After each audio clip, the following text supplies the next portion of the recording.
Hello दोस्तों, good morning, नमस्ते, जय जय श्री राधे, जय जय श्री कृष्णा। तो दोस्तों, हो चुकी है सुबह एक नए दिन के साथ। तो आपका स्वागत है कांति की दुनिया ब्लॉग में। और दोस्तों, बस शुरुआत हो रही है सुबह की रसोई के साथ। बना रही हूँ नाश्ता, रोटी, चाय पी ली हमने। और ये बनाई मैंने आलू भिंडी और उसकी सब्ज़ी, आलू भिंडी की।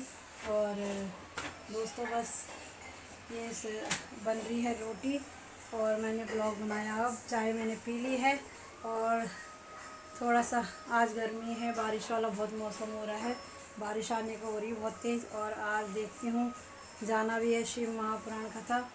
तो तबीयत तो थोड़ा ढीली सी है, पर देखती हूँ, चलो जाना होगा तो आपको ज़रूर दिखाऊंगी। और पसीने से हो रहे बुरे हाल। और सुबह की शुरुआत तो बस हो गई है दोस्तों, बस। तो चलिए, बना रही हूँ मैं नाश्ता। फिर नाश्ता करके मैं करूँगी घर के काम और नहा धो के फिर मैं देखती हूँ जाना है मुझे 3:30 बजे। तो मैं मिलती हूँ आपको फिर अपना काम करके घर का। और मैंने बस थोड़ा सा नहाना धोना है, तो चलिए काम करके और फिर मिलती हूँ आपको। और पूजा कर ली है बच्चों ने, तो देखिए, जय हो भगवान, जय श्री, जय हो माता रानी, जय हो पूज्य गुरु माँ को। देखिए, तो पूजा कर ली है बच्चों ने।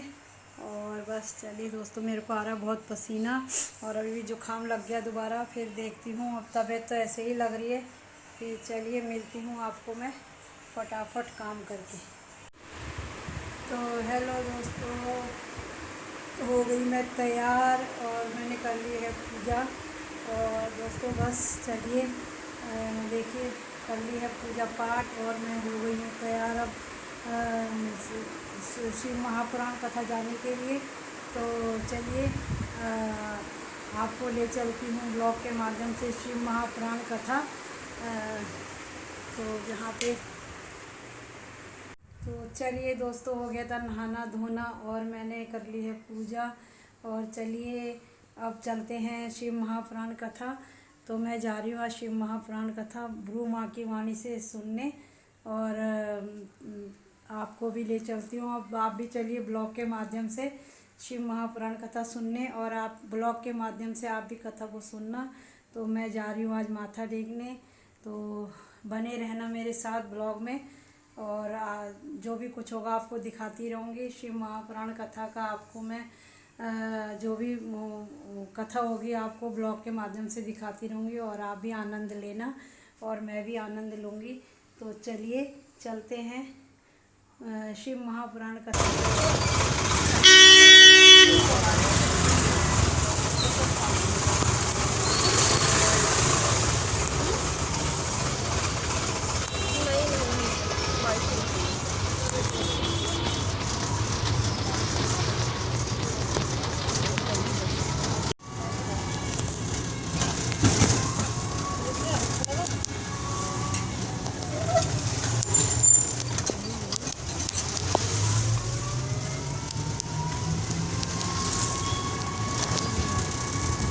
डाइजेशन में इजी डाइजेस्ट होता है, इसलिए पतली बनती है।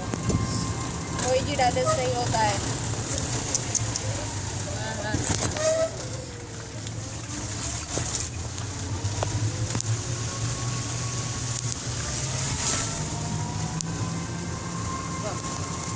ऐसे होना चाहिए, इधर पेट भर के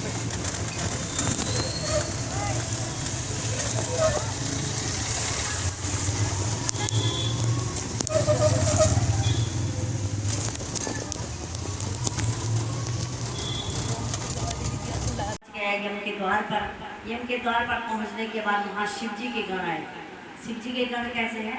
शिव जी जैसे ही हैं। उनका बड़े बड़े मोटी रुद्राक्षों की माला उन्होंने पहनी हुई है और हाथों पे रुद्राक्ष डाले हुए हैं, विभूति पूरे शरीर पर लगा रखी है। और वो उन्होंने जो है देवराज को पकड़ लिया। उन्होंने कहा, महाराज, ये यम के दूत आपके यहाँ लेके जा रहे, इसे हम नहीं ले जाने देंगे। तो उन्होंने कहा, ठीक है, आप मत ले जाने दो, लेकिन कारण को बताओ पहले, ये देवराज को शिवलोक की प्राप्ति कैसे हो रही है? तो उन्होंने कहा देवराज को शिवलोक की प्राप्ति इसलिए हो रही है क्योंकि इन्होंने संपूर्ण शिवपुराण की कथा ब्राह्मण देवता के मुख से सुनी है और इन्होंने मरते समय तक भी ओम नमः शिवाय का जाप किया, इसलिए इनको शिवलोक की प्राप्ति हो रही है। ये उनके दूतों ने छोड़ा और शिव भगवान की शरणागत कर दिया देवराज को। देवराज जो है शिवलोक की प्राप्ति कर चुका है और उसको स्वर्ग की प्राप्ति हुई, तो बड़ा आनंद से जो है भगवान की शरणागत हुआ और भगवान का जाप करने लगा। भगवान का नाम जो चाहे जिंदगी भर चाहे तो कुछ भी कर लो, वैसे तो क्यों करें, भगवान ऐसे कर्मों का हिसाब तो देना पड़ता है हम लोगों को, जो कुछ हम करके आते हैं, लेकिन फिर भी भगवान की भक्ति हमारी नाम लेने से जिह्वा शुद्ध होती है। जब हम नाम भगवान का जाप करते हैं तो हमारी जिह्वा शुद्ध होती है। कई लोग होते हैं कि मैंने कई संतों को भी सुना है कि भगवान का नाम कम से कम लेना चाहिए, पर हम कहते हैं कि भगवान का नाम जितना ज़्यादा लोगे उतना हमारा कल्याण होगा। जितना ज़्यादा लेंगे कल्याण होगा कि नहीं होगा? तो जिह्वा जितना भगवान का नाम गुणगान करेगी हमारी जीभ उतनी ही शुद्ध होगी, हमारी आत्मा उतनी ही शुद्ध होगी, हमारा शरीर उतना ही शुद्ध होगा। और जब हम भगवान का गुणगान करते हैं, भगवान का भजन करते हैं, तो हमारे अंदर से बात विकार व्यभिचार गंदी भावनाएं गंदे विचार सबके सब दूर हो जाते हैं। तो देवराज ने भगवान की प्राप्ति करी, इसलिए वास्कल गांव में एक परिवार रहता है। उस परिवार में बिंदुक नाम का एक ब्राह्मण रहता है, लेकिन जो गांव है बसावा, उस गांव के जितने भी लोग हैं, वहाँ चाहे 1000 लोग हों चाहे 2000 लोग हों, उस गांव की जितनी भी नारियां हैं सब व्यभिचारिणी है। व्यभिचारिणी जानते हो किसको बोलते हैं? चरित्रहीन। किसी भी पर पुरुष के साथ चली जाती है, कोई भी पर पुरुष किसी भी स्त्री के साथ चला जाता है, पूरा गांव ही वहाँ का भ्रष्ट है। लेकिन बिंदु नाम का जो ब्राह्मण है उसको एक अपनी पत्नी मिलती है, उसकी पत्नी बहुत संस्कारी होती है, उसकी पत्नी धार्मिक परायण होती है। तो बिंदु को पसंद नहीं आता ऐसा, अपने पत्नी के साथ भी रहता है लेकिन बाहर भी रहता है। पत्नी ने एक दिन पति से कहा कि तुम हमेशा व्यभिचार करते हो, गंदे लोगों के साथ रहते हो, वेश्यावृत्ति करते हो, क्यों ऐसा जीवन आप व्यर्थ बिता रहे हो, अच्छे कर्मों में लगाओ। लेकिन पति की कुछ समय के बाद बच्चे भी हो गए, लेकिन उसके बाद जो चंचुला है वो भी गलत संगत में पड़ गई। समय के बाद बिंदु जो है मृत्यु को प्राप्त हो गया। जब मृत्यु को प्राप्त हुआ तो उसको पिशाच योनि मिली, क्योंकि जिंदगी में उसने कभी कुछ अच्छे कर्म नहीं किए। दिन के समय, रात के समय, संध्या समय जो भी है वो व्यभिचार करता था, गलत काम करता था, बस उसका कोई काम अच्छा नहीं था, इसलिए उसको पिशाच योनि मिली। जो भगवान का नाम नहीं लेते हैं, ये पुराणों में लिखा गया है, जो भगवान का सिमरन नहीं करते हैं, जो भगवान की कथाएं नहीं सुनते हैं, जो सत्संग नहीं सुनते हैं, या जिनके अंदर अच्छे विचार नहीं आते हैं, उन सबको जो है पिशाच योनि, भूत प्रेत की योनि मिलती है। और भगवान भोलेनाथ के तो सब संगी साथी हैं, भूत प्रेत भी है ना। पिशाच योनि मिल गई, पिशाच योनि मिली तो वो बड़ा परेशान हुआ। आत्मा को उसकी प्यास भूख लगती तो वो दूसरे आदमी पे चिपक जाता, उसी के शरीर में प्रवेश होके वो वहाँ भोजन करता, जल पीता, जो भी करता था, और कुछ समय के बाद उसको छोड़ देता था। लोग भी परेशान हो गए उससे। समय ऐसा आया कि चंचुला उस गांव को छोड़कर दूसरे शहर में चली गई, जहाँ उनके बड़े बेटे का घर था, उसी के पास एक मंदिर था, और उसी मंदिर में जाके वो कथाएं सुनने लगे, मंदिर जाने लगी। मंदिर जाके चंचुला अपने आप को जन्म देना सफल होता है। उनकी मनोवृत्ति रूप में भगवान बाहर और भीतर प्रकाशित होते हैं। भगवान उसके अंग संग रहते हैं, जो भगवान की कथा को सुनते हैं। जो वक्ता श्रोता अनेक प्रकार के कर्मों में भटकते हैं, 6 प्रकार के विकारों से मुक्त हो जाते हैं। अनेक प्रकार के कर्मों में वे अटक जाते हैं, वे 6 प्रकारों विकारों से युक्त होते हैं। इस स्त्री में आसक्ति रखते हैं वे पुण्य के भागी नहीं होते हैं। जो ज़्यादा अपने पति से, पत्नी से, परिवार से, किसी से भी ज़्यादा आसक्ति रखते हैं उनको जो है ज़्यादा वो विरक्त जो है वो ज़्यादा सफल नहीं हो पाते अपने जीवन में। अब बता रहे हैं कि कलयुग के अंदर में जो पुत्र, धन, घर आदि की चिंता नहीं करते हैं, कथा में मन लगा, अपनी कथा से मन लगाते हैं, उनके मन की बुद्धि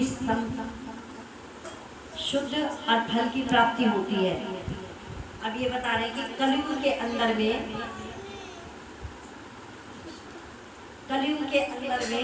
मनुष्य कैसे हो जाएंगे। ब्रह्मा जी ने कहा कि मैं कहाँ से पैदा हुआ, मैं कौन हूँ। सबसे पहले प्रश्न तो हमारे अंदर भी ये ज्ञान है कि हम कौन हैं, हम कैसे आए, हमको सृष्टि ने कैसे बनाया, भगवान ने कैसे हमारी रचना की। तो ब्रह्मा जी ने भी पूछा भगवान से कि मैं कौन हूँ। तब आवाज आई कि तप, तुम तप करो। तब उन्होंने तप किया, पूजन किया, भगवान का भजन करने लगे, तप करने लगे। और तब जाके उनकी मुलाकात किसी हुई विष्णु भगवान से। तब विष्णु भगवान प्रकट हुए, तभी एक स्तंभ वहां निकला। तो वो स्तंभ कहाँ था? अतल में। अतल, वितल, सुतल, तलातल, महातल, वसतल, पाताल, पृथ्वी, 8 लोग नीचे और 8 लोग ऊपर। और उसके भी ऊपर भी कहाँ था उसका अंत न पर कहीं छत उसका मिला नहीं, कोई अंत नहीं मिला। तब नारायण भगवान अब ब्रह्मा जी दोनों को आकाशवाणी हुई कि एक देवता इस स्तंभ के नीचे जाओ और एक देवता इस स्तंभ के ऊपर जाओ। ब्रह्मा जी ऊपर के लिए चढ़े और जाते जाते जाते जाते जब उनको कुछ पता नहीं चला, तब अंत में उनको केतकी का फूल मिला। उन्होंने केतकी के फूल से कहा कि तुम क्या मेरा साक्ष्य दोगी? केतकी के फूल ने कहा हाँ दूंगी। बोले जब स्तंभ से आवाज आएगी तो तुम बता दोगी कि मैंने इस स्तंभ का पता लगा लिया, कहाँ इसका ओर छोर है। बोले हाँ मैं बता दूंगा। आगे ब्रह्मा जी आधा करेंगे, नारायण भगवान नीचे के ले गए, विष्णु भगवान उस स्तंभ के। अब बिल्कुल जब नीचे तहटी पे गए तो उन्होंने देखा यहाँ भी इसका अंत बंद कुछ नहीं है। वो वहाँ से उठे और बहुत दूर निकलने के बाद वो आए, स्तंभ के आर पार खड़े हो गए दोनों देव। उन्होंने कहा बताओ ब्रह्मा जी तुमने क्या देखा? बोले महाराज इस स्तंभ का छोर है, मैंने पा लिया और इसके साक्षी केतकी का फूल है। फिर नारायण भगवान से पूछा, नारायण भगवान ने कहा भगवान मैंने तो कहीं भी कुछ नहीं देखा, ना मेरे को ये पता चला कि ये कहाँ से ये स्तंभ शुरू हुआ है और कहाँ ये खत्म होने वाला है, मैंने इसका कुछ भी पार नहीं पाया। स्तंभ से एक बहुत भयानक आकृति उत्पन्न हुई। उस आकृति ने कहा कि हे नारायण तुमने बिल्कुल सत्य कहा है, आज से तुम्हारा नाम सत्यनारायण भगवान के नाम से तुम जाने जाओगे, तुम पृथ्वी के हर घर पे पूजे जाओगे। अरे ब्रह्मा जी क्योंकि आपने झूठ बोला, तुमने इस स्तंभ का कोई पार नहीं पाया, लेकिन तुमने केतकी के फूल से कहा कि मेरी गवाही देना, इसलिए हे केतकी के फूल तो कभी भी शिव के ऊपर नहीं चढ़ाया जाएगा। जो भी देव को शिव के ऊपर चढ़ाया जाएगा उसने जितने भी पुण्य किए जीवन में, जितने भी उसने अच्छे काम करे सब क्षीण हो जाए। इसलिए कभी केतकी के फूल को भगवान के ऊपर मत चढ़ाना। जानते केतकी का फूल कैसा होता है? सफेद रंग का होता है। हाँ, छोटे छोटे पंखुड़ियाँ होती है, बड़ी सुंदर, वो फूल सुंदर होता है। वो फूल जो है भगवान को नहीं चढ़ाया जाता, शिव जी को। जितने भी हम पाप, जितने भी हम पुण्य करते हैं इस धरती पर, वो सारे के सारे जब उस केतकी के फूल को चढ़ाते हैं तो भगवान के ऊपर चढ़ाया हुआ फूल हमारे सारे पुण्य को नष्ट कर देता है। ब्रह्मा जी से कहा आज के बाद तुम्हारी संसार में कहीं पूजा नहीं है। अब कई लोग तो कुछ कुछ कहते हैं, लेकिन शिव पुराण में यही लिखा हुआ है कि ब्रह्मा जी की पूजा इसीलिए नहीं होती क्योंकि उन्होंने अहंकार की पूजा कहीं नहीं होती। नारायण ने अहंकार रहित बोला कि भाई मैंने और छोड़ कुछ पता नहीं है, लेकिन ब्रह्मा जी ने कहा कि मैंने इसका पार लगा लिया, इसका पता लगा लिया, इसलिए ब्रह्मा जी की पूजा कहीं नहीं होती क्योंकि वो अहंकार बस बोले थे। इसलिए ब्रह्मा जी का सिर्फ एक ही मंदिर है, और वो भी किसी असुर ने पुष्कर जी में बनाया था अपनी संतान उत्पत्ति के लिए। ब्रह्मा जी का मंदिर जो है, नारायण भगवान को अपने गले से लगाया, ब्रह्मा जी से कहा आप इस संसार की उत्पत्ति करो। देखो ब्रह्मा जी ने सृष्टि की उत्पत्ति की, मनुष्य किसने बनाया? ब्रह्मा जी की उत्पत्ति है ना, और विष्णु भगवान ने भरण पोषण किया, और शंकर भगवान ने संहार। यदि वो हमको मारेंगे नहीं तो इस संसार में तो मनुष्य यही सड़ जाएगा, फिर बूढ़ा होगा, ना चल पाएगा, ना फिर पाएगा। हमारे मृत्यु हमारा मोक्ष है, मृत्यु जब हमको होगी हमारा मोक्ष है, दूसरा जन्म मिलेगा। यहाँ हम कितना कष्ट भोग रहे हैं। यदि हमारे शरीर पर रोग लग गया है और वो रोग हमको परेशान कर रहा है, दूसरे आदमी को परेशान कर रहा है, तो मनुष्य को लगता है ना कि एक टाइम हमको भगवान मृत्यु आ जाए। इसका मतलब भगवान हमको मारेंगे नहीं तो संसार में फिर तो अत्याचारी सारा संसार बढ़ जाएगा। इसलिए भगवान डिस्ट्रॉय करते हैं। शिव जी भगवान जो है हमको मुक्ति दिलाते हैं, और भगवान विष्णु जी हमारा पालन पोषण करते हैं, और ब्रह्मा जी सृष्टि की रचना करते हैं। उन्होंने ही मनुष्य रूपा को धरती पर उत्पन्न किया, और उन्हीं से पूरी सृष्टि की उत्पत्ति हुई। बोले शिव शंकर भगवान की जय। ओम नमः शिवाय, ओम नमः शिवाय, हर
हर जो है शीलपुत्री का हाथ देखने लगे।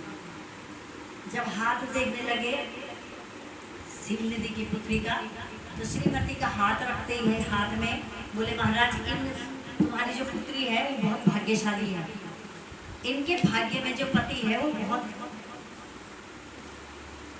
ज्ञानी होंगे, बड़े तपस्वी होंगे, बड़े बड़े बैरागी होंगे, और उनके बराबर कोई ब्रह्म ही नहीं होगा। तो उन्होंने कहा बहुत अच्छी बात है। पुत्री पर नारद जी का मोह आ गया। ये पुत्री कौन बनी है? भगवान विष्णु मोरी रूप धारण करके चले। उनको देखा, नारद जी उनकी तरफ देखते ही रह गए।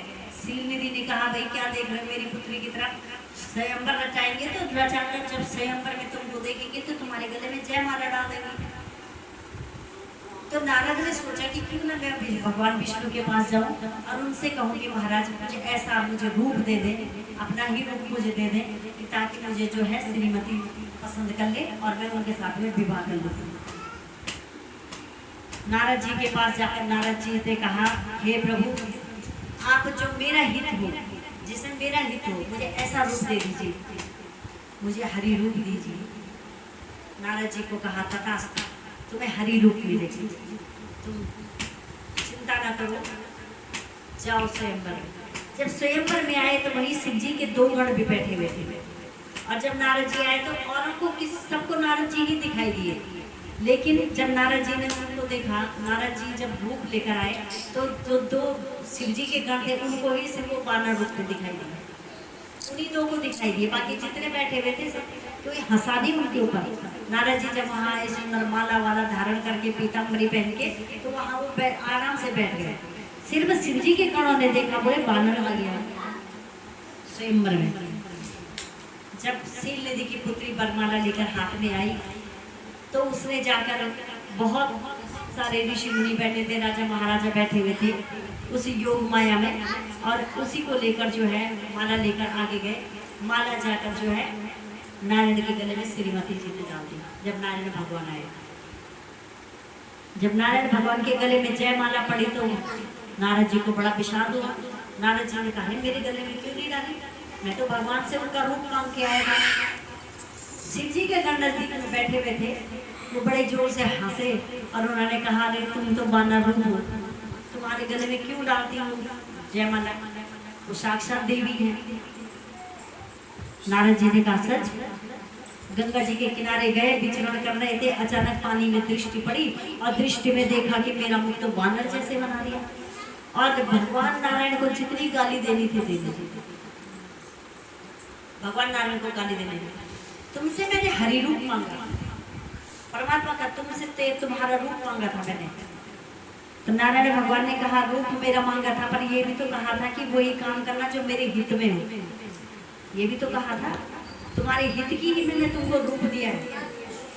जैसे नारायण भगवान उनके सामने प्रकट हुए तो नारायण भगवान को उन्होंने कह दिया कि हे प्रभु, तुम्हारी मैं इतनी पूजा करता हूँ, तुम मेरे आराध्य हो, मैंने श्रीमती से प्रेम किया, उनके मोह में मैं फंस गया, मैं तुमको श्राप देता हूँ कि त्रेता में जब तुम भगवान राम बन के जाओगे, तुम्हारी पत्नी से बिछोड़ जाओगे, तुम अपनी पत्नी से बिछड़ जाओगे, पत्नी वियोग में भी तुमको रोना पड़ेगा जैसे मैं रो रहा हूँ। जब उन्होंने श्राप दे दिया तो भगवान नारायण ने अपनी लीला हटाई और अपना स्वरूप दिखाया कि इस रूप में मैं ही वहां आया था। हे नारायण, तुम्हारा श्राप मुझे लग गया, मैं स्वीकार करता हूँ, हाथ जोड़कर कहा, मैं ये रूप तुम्हारा स्वीकार करता हूँ, तुम्हारा श्राप स्वीकार करता हूँ। नारायण, जब नारद जी को ये पता चला कि भगवान की ये लीला थी, तब नारद जी ने माफी मांगी भगवान से और कहा, प्रभु मुझे क्षमा करें, मैंने क्रोधवश आपको जो है श्राप दे दिया। तब श्राप के कारण मैंने अब मैं क्या करूं? बोले जाकर शिव जी महाराज जी के पास आप गए थे, शिव जी ने आपको आने के लिए मना किया था कि नारायण के पास मत जाना, लेकिन तुम नहीं माने। सबसे बड़ी बात तो यह है कि भक्त को सबसे पहले कहना मानना चाहिए। तुमने कहना नहीं माना, तुम नारायण के पास गए, नारायण ने तुमसे कहा और तुमने कहा कि अहम ब्रह्म अस्ति, तो ये तो भगवान की एक परीक्षा थी। इस परीक्षा में तुम अनुत्तीर्ण हुए, इसलिए जाकर तुम शिव का जाप करो और ओम नमः शिवाय का जाप करने लगे। नारद जी इतना जाप किया भगवान का, इतना जाप किया, तब उन दोनों राक्षसों को नारद जी ने श्राप दिया कि तुम जाकर जो है असुर बन जाओ पृथ्वी पर जाकर। तभी शिव जी के गण ही असुर बनकर पृथ्वी पर आए, जिनके लेके भगवान को रूप धारण करना पड़ा। इनको मारने के लिए भगवान को रूप धारण करना पड़ा। भगवान राम बैकुंठ चले गए, भगवान विष्णु बैकुंठ चले गए और हनुमान नारद जी जो हैं भगवान भोलेनाथ का जाप करने लगे, ओम नमः शिवाय का जाप करने लगे। शिव आराधना संपूर्ण होने के बाद भगवान शिव के चरणों में आए, उनसे क्षमा याचना की और भगवान से कहा, प्रभु आपने जो है मेरा अहंकार दूर किया। इस अहंकार को मिटाने के लिए आपका कोटि कोटि प्रणाम है। भगवान जब भी हम सब के ऊपर, किसी के ऊपर भी अहंकार की छाया पड़ती है, भक्तों के ऊपर विशेष, तो भगवान उसको जरूर दूर करते हैं। हमारे अंदर में अहंकार नहीं है। अभिमान न कर बंदे, अभिमान नहीं रहता। अभिमान जहाँ पर हो भगवान नहीं रहता। भगवान वहाँ नहीं रहते जहाँ अभिमान होता है।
बोले शिव महाप्राणी की जय, शिव महाराज की जय, इकट्ठा मुनियों की जय, व्यास भगवान की जय, गुरु महाराज की जय, भक्त भगवान की जय। ओम सर्वे भवन्तु सुखिनः, सर्वे सन्तु निरामयाः, सर्वे भद्राणि पश्यन्तु मा कश्चित् दुःखभाग् भवेत्।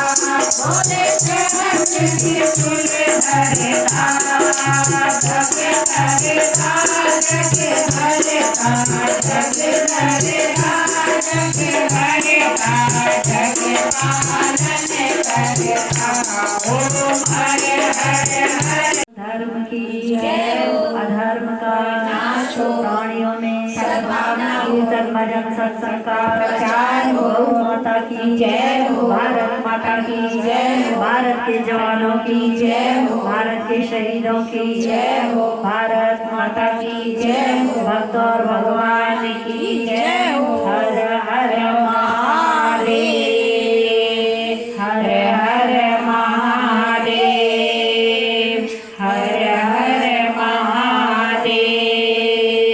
जय श्री राधे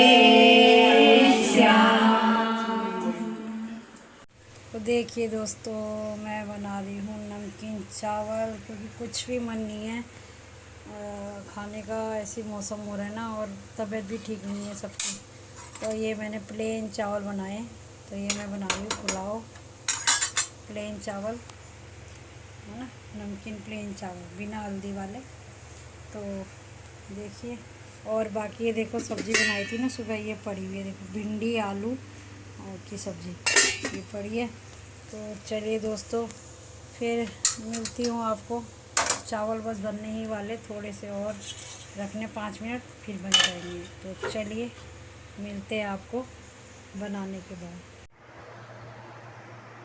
तो चलिए दोस्तों, तो ये है सोने का टाइम, बज रहे हैं 11:30। और चलिए सोते हैं। तो दोस्तों बस खाना मैंने आपको दिखाया, मैंने बनाए थे चावल, और हमने फिर खाए नमकीन चावल और सब्ज़ी रोटी दोस्तों। और फिर बस अब हो गई है सोने की तैयारी, किचन वगैरह साफ़ हो गया, और बस बैठी थी मैं पंखे के नीचे। तो चलिए, तो दोस्तों सोते हैं अब।